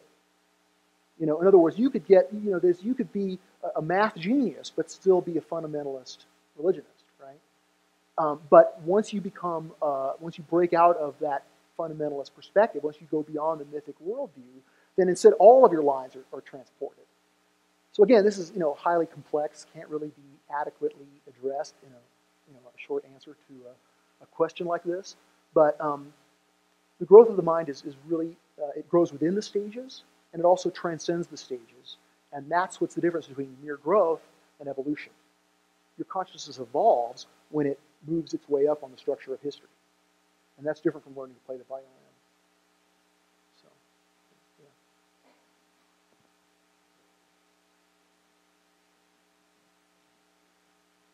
So, I guess I have a different reading of Klein, and I wanted to start my question there because it kind of colors back to some of the things that you were talking about in the different stages of growth in the 20th century. So, my reading of Naomi Klein's book, This Changes Everything, is really that modern global capitalism is, its founding principle is the extraction, transport, and burning of fossil fuels. And that's also the bedrock of our financial system. We are able to use that fossil fuels as collateral. We go back to the 1750s when national banking started from exactly that same thing. Right? Really control of fossil fuel. So what she says needs to happen today is more of a reevaluation of how capitalism is working and how it's also affecting both the environment and how it's affecting society as a whole. We can say, okay, it's given us all these amazing modernist qualities, but at the same point, less than 1% of the population controls 99% of the wealth. Or, I'm sorry, more wealth than, less it's being polarized. The wealth is, more than the bottom 99%. We can also say that the growth of modern capitalism has come at the expense of the environment. Sure. That, the extraction of the that of course is a whole different philosophy from 1750. So or 1800 or whatnot. So the question that I have for you, and you kind of didn't use this term, is, and her solution sort of points this direction too, is more cooperative thinking, and I think the older term for that would be more socialistic thinking. And if you look at the landscape in 2015, the most healthy democracies and the most healthy populations are all the most highly socialistic ones in Northern and Western Europe. Higher standards of living, longer lifespans, etc. So where does socialism fit into this next evolutionary consciousness, and how does that work in terms of our caretaker status of the environment? Right. Thank you. Excellent question. I think that values of socialism, values of a cooperative society where, the weak are taken care of as well as the strong, where there's a social safety net, where there's care for the elderly, where there's, that the ruthlessness of business is controlled by the people so that, that it's not as harsh and people come first and, profits come, fifth, sixth, way down the list. I think that in the future that we'll definitely move toward a society where those values are realized. I don't think there's any question that we all, when we envision a utopia, we envision one in which, that people are taken care of and that it's many of the goals of socialism are achieved, right? So I'm thoroughly with you on that one.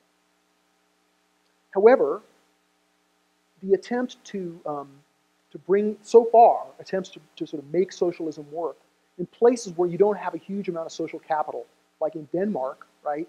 You have this amazing social capital. Everybody's well educated for the most part. Everybody's prosperous, right? Here in the United States, we've got a different legacy. We have a legacy of large immigrant populations. We have a legacy of huge 30% of the United States is pre-modern in their worldview, right? So the social capital that goes with these successful social societies that we can point to in Scandinavia, that those are not the life conditions that we encounter at the moment. So there's still a lot more evolution that has to occur within the society. And this goes back to this idea of competition and cooperation as being an indestructible polarity where one side needs to rule the other. So cooperation is certainly something we need more of, right? It's a hugely important direction of evolution. But unless cooperation is sort of moderated and conditioned and beholden to the important principles of competition and individual excellence and individuality in general, then cooperation is going to run amok. It's going to, and we've seen that again and again in socialist societies, like Cuba, that have become virtual prisons for those people, right? I mean, again, that's a politically charged statement.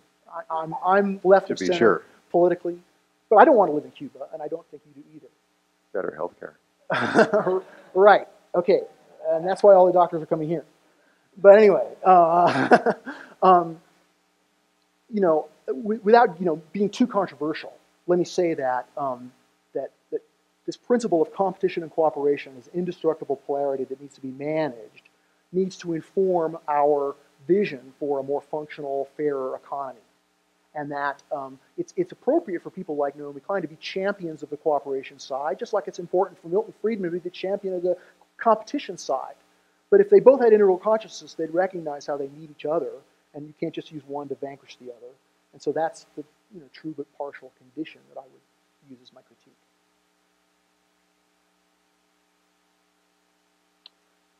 So one more question? Last question? This gentleman over here? Okay, try and be this is hopefully fairly quick. What exists in the way of assessments? Like, I'm curious what stage I'm at. I think I'm postmodern, but how does one find out? Right. This is going to get me in more trouble. But there's a whole industry developing of sentence completion tests, people who will give you a paper and pencil test, and then they'll give it to the experts behind the door, and then they'll tell you where you are. And I don't go by that. I don't think it's possible to assess your stage of development in consciousness through a paper and pencil test. I think the best way to see where you are in terms of your developmental perspective is to look at your, what I call your relationship matrix. Where does your beauty, truth, and goodness come from? Who are your teachers? Who are the truth teachers who you resonate with most? Who are your heroes? Who are the artists who you resonate with most? If you take a look at the people that you're getting your meaning from, that'll show you where you are in the spectrum of consciousness. And that's its own, Who assessed where they are in consciousness? Well, again, cultures, so how do postmodernists know their own? Right? If you're in a postmodern culture, how do you know when somebody's entered the room who's a modernist, right? Well, maybe they're wearing a suit, I mean, part of it has, maybe there are all kinds of subtle cultural cues that people adopt to signal their belonging to a tribe, and some people don't fit with any of those cultural cues. But you can see where people are politically, you can see where they are in terms of their spirituality, you can see where they are in terms of what's important to them. I mean, you notice where you are in the spectrum of history by noticing where your values are, by being able to see these values coherent in sets. Like when Thomas Friedman, the columnist, says that green should be the new red, white, and blue, that the rest of America ought to adopt green values, and he's absolutely right. The trouble is, the reason that it doesn't stick, or it's not really going in like we'd like it to, at the rapidity that it needs to go in, is that these values cohere in sets, that the care for the environment, environmentalism for the most part, is an important achievement of postmodernism, and it's part of all the other values that go with postmodernism. Many of those values are anti-modernist to the core, and so people vote against the environment not because they don't care about the environment, but because they hate the postmodernists and want to diss them any way possible. And that's part of the reason why global warming, is still not being addressed in any kind of meaningful way. But again, this is, I hate to keep saying this. I'm like a broken record. It's like I'm touching on this. I want to talk for the next half an hour on this. This is an excellent question, but I hope that's Thank you. at least something. We're gonna have some water. Okay, last question. So, so I'm really heavy in science background and not a lot in philosophy, but this is really cool. And so I don't know. I'm kind of curious as to how we could actually promote this into society and make it happen faster, because life is short, and we might not even live to see it be a thing. That's right. Integral to the people. Well, I mean, I think that's sort of the beauty of it, is that because it's emerging now, it needs everything. There's hardly anything that you can point to that says this is an authentic artifact of integral culture. There's some books, there's some organizations, there's some stuff online, there's the Integral Center, but the physical things in the world which are manifestations of integral in terms of an artifact are just waiting to be created. And so it's like, California in 1848. There's just nuggets of gold just laying on the ground. You just pick them up, right? So your opportunity to bring integral consciousness in the world will never be more, you'll never have a better opportunity than in this time in history, because it's brand new. It's like if it was 1966 and you were in San Francisco, right? You could become a rock and roll musician. You could become a psychedelic artist. You could write poetry. You could create things that would become part of the foundation of that worldview. And we're living in a time now when integral is emerging, again, very small, it can't be seen very easily. There's so many ways that you can serve it. You can teach its truth, so to speak, as its practice by, it's not all about writing or speaking or attending workshops or giving workshops or any of these sort of straightforward things that you can think of that would advance the integral worldview. I mean, one of the things I'm doing, I've just started this think tank to try to work on politics. We've raised money and we're trying to evolve the right and the left and trying to overcome political polarization. We're holding conferences on that. So there's political activism opportunities that are occurring. Your opportunities that go with your unique gift become increasingly evident as you practice integral consciousness. When I talked about the benefits of self-actualization, it's like this is the greatest opportunity to achieve your self-actualization, because there's all this gift-giving opportunity that is only available when there's this fresh emergence, when the Renaissance is new. And so you have to find it for yourself, but geez, there's so many ways you can do it, and I'm happy to correspond with you via email or whatever if you want to run some more ideas by me. Okay, thanks very much, folks. Good to see you. Let's wrap that up.